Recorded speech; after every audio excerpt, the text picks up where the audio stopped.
Olá, seja muito bem-vindo, bem-vinda ao canal do Violoncelo.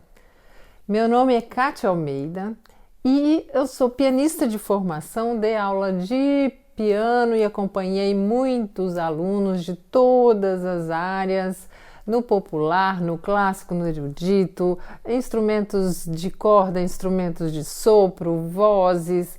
E tenho uma grata satisfação de ver esses filhos musicais ao redor de todo mundo. Eu estou aqui hoje para falar de um instrumento que foi a minha segunda opção, o violoncelo. Ele é um instrumento de cordas friccionadas da família dos violinos. Então nós temos o violino, a viola, o violoncelo e o contrabaixo dessa família. Vou mostrar para vocês como tirar o instrumento da capa ou do case. E o que vocês devem fazer primeiro? Retirar o arco.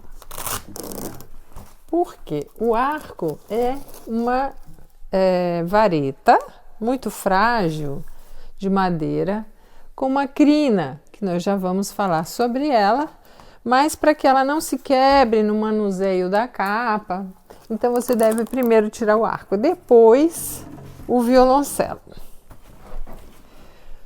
O violoncelo é um violinão e era conhecido há uns 100 anos atrás como rabecão, uma rabeca grande. Aí, no início do século passado, ele começou a ter nome também no Brasil de violoncelo. Como vocês podem ver, ele tem uma voluta que é feita por um luthier, uma caixa de cravelhas, onde tem 4 cordas que estão presas nas cravelhas, se estendem ao longo do braço e por cima do cavalete se prendem ao estandarte. O cavalete, por sua vez, transmite o som ao tampo e o som sai pelos Fs. Uma das características do violoncelo é que ele tem um espigão. O espigão faz parte da estrutura do instrumento para que seja apoiado no chão. Existe o espigão reto e o tortelier, que é o que eu uso, mas qualquer um dos dois vai ser preciso que você retire e firme no chão. O chão, se ele for assim escorregadio, você não vai ter apoio. Então você precisa ter uma plaquinha ou um cinto ou uma pequena rodela de borracha.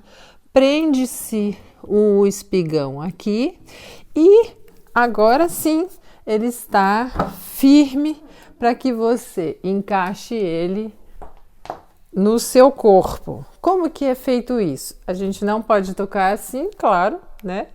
Mas nós colocamos a caixa de cravelhas ao lado esquerdo, atrás da orelha e procuramos encaixar ele entre as duas pernas e levemente apoiado no peito.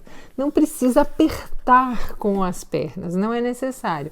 Basta que ele fique encaixado e você deve sentir essa posição.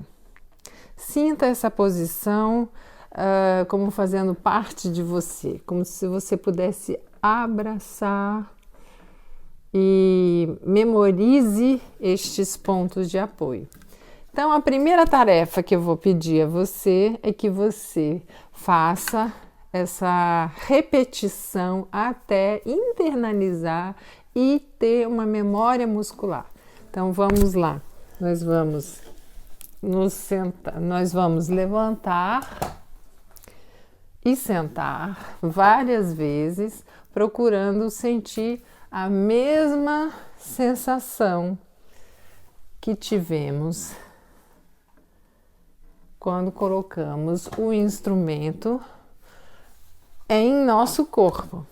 Ele vai fazer parte da nossa estrutura. Outro detalhe é que você deve sentar de maneira que a sua perna esteja em ângulo reto, nem assim, nem assim, ok? Tente deixar a perna em ângulo reto, numa cadeira, num banco.